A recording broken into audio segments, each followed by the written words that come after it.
Il faut 8 minutes pour qu'on soit touché par leurs missiles. On n'est pas capable de réagir avant qu'il y ait des morts sur le sol japonais. On les appelle les Uyoku. Il existe au Japon 1 millier de ces groupuscules d'extrême droite. Ils peuvent s'exprimer publiquement, ils envahissent les rues de toutes les grandes villes le week-end, généralement dans l'indifférence totale des passants. Les dépenses militaires de la Chine augmentent 2 ou 3 fois plus vite que les chiffres officiels. Il faut réagir. Je déteste ce genre de mouvement d'extrême droite. Ce qu'ils veulent, c'est qu'on reparte en guerre. Je ne comprends pas qu'on puisse penser comme ça.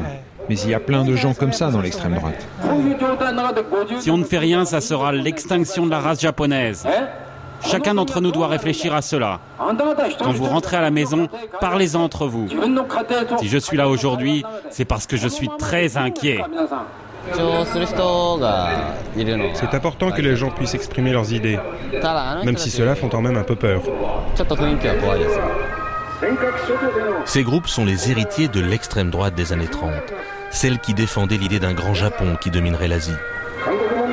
Leur discours est resté le même, un mélange de révisionnisme et de nationalisme qui semble extrême à des oreilles occidentales, mais qui s'intègre sans heurts au bruit de fond de la politique japonaise.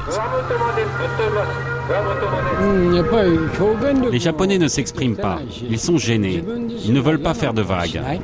Après la guerre, notre pays est devenu timide. Il faut avoir le courage de dire clairement les choses, et il faut que ce pays retrouve sa fierté. On n'est pas un peuple comme les autres.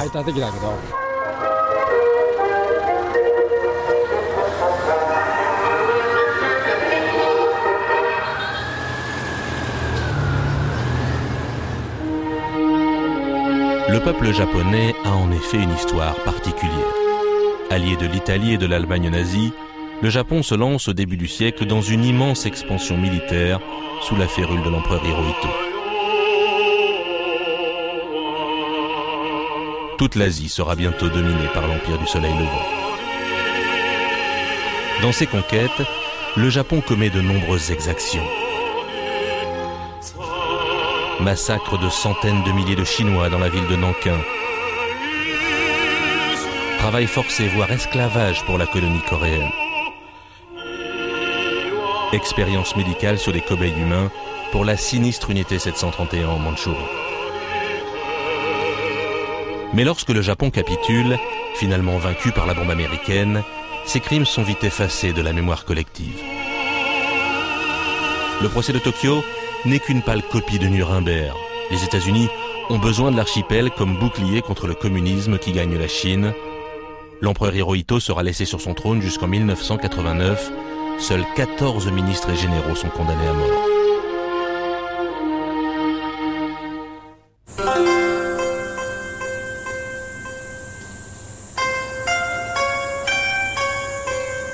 Les âmes de ces criminels de guerre reposent désormais ici, dans ce temple du centre de Tokyo.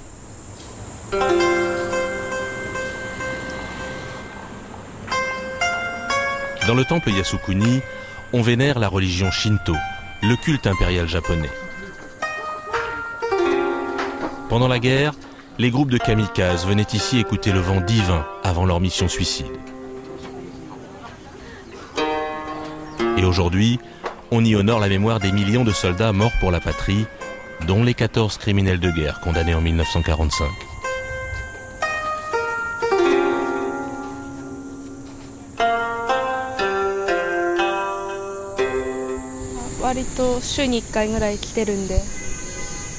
Je viens ici 1 fois par semaine. Mon grand-oncle est mort pendant la guerre. J'ai mon opinion là-dessus. Je viens souvent ici pour me recueillir au temple. Je suis passé un peu par hasard dans le coin. Alors j'en ai profité pour venir au temple, pour remercier tous ceux qui se sont battus pour le Japon. Ces dernières années, le Yasukuni est devenu le symbole du néo-nationalisme japonais, le lieu de rencontre de toutes les idées extrêmes du pays.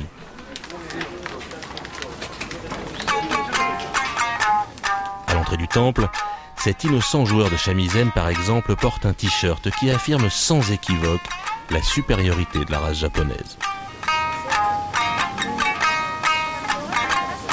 Un t-shirt que l'on retrouve en vente quelques mètres plus loin.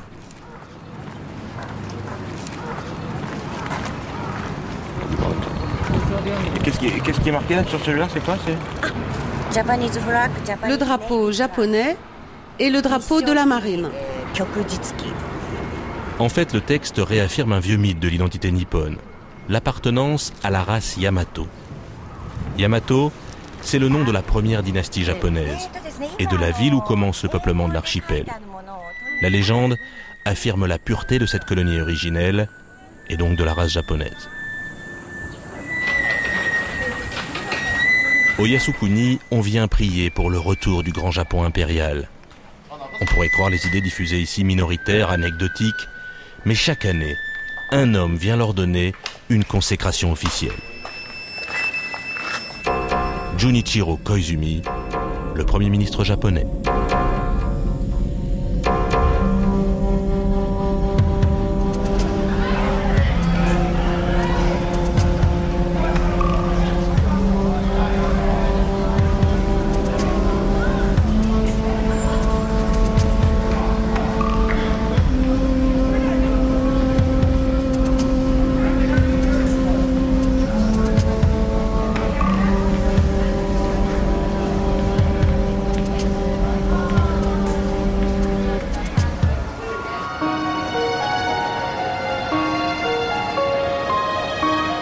Ils sont peu nombreux à oser s'opposer à cette nouvelle idéologie nationale. Monsieur Kaneko, lui, a connu la dernière guerre. Jeune soldat, il se souvient de l'ambiance des années de folie militaire. Et il participe aujourd'hui à un groupe d'anciens combattants qui dénoncent les dérives du néonationalisme.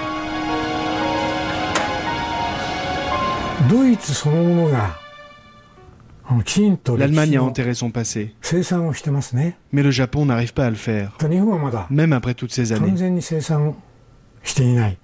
Le Premier ministre, Junichiro Koizumi, il a décidé de visiter chaque année Yasukuni. Vous le savez, dans ce temple, il y a les âmes des criminels de guerre. Eh bien, il vient les saluer. Est-ce que c'est normal ?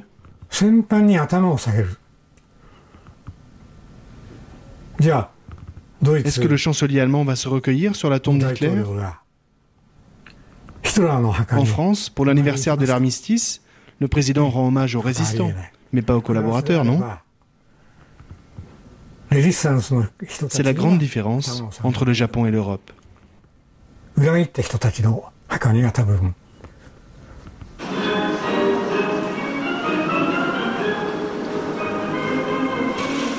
À côté du temple, le musée national militaire. Les caméras n'y sont pas les bienvenues.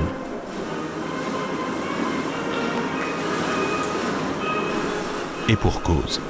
Dans ce musée d'État, on argumente tant bien que mal les thèses révisionnistes. On insiste sur les souffrances des familles japonaises lorsque les soldats se sacrifiaient sur le front. On idéalise le suicide des kamikazes. Et on fait du Japon une victime de la guerre en insistant sur l'horreur d'Hiroshima. Dans ce musée, on entretient la culture révisionniste du pays. Pas de massacre à Nankin, pas de remords à cultiver pour les crimes de la Seconde Guerre mondiale.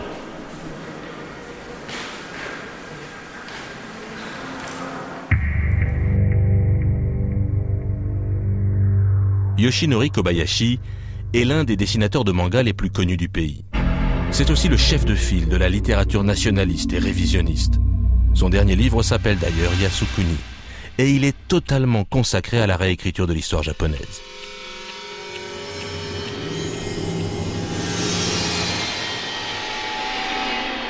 Sa thèse, la dernière guerre était justifiée, l'armée n'a pas commis d'atrocités, et le Japon n'a donc pas à faire d'excuses.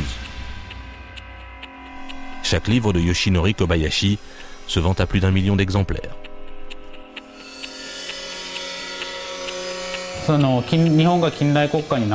musée du Yasukuni, pour moi, ça n'est pas du tout un endroit où on glorifie le militarisme. C'est juste un musée militaire. On peut y lire, par exemple, les testaments des soldats qui savent qu'ils vont mourir à la guerre. C'est un musée où on voit que le Japon est devenu un État moderne. Regardez bien tout ce qui est écrit, vous ne lirez pas que le Japon est un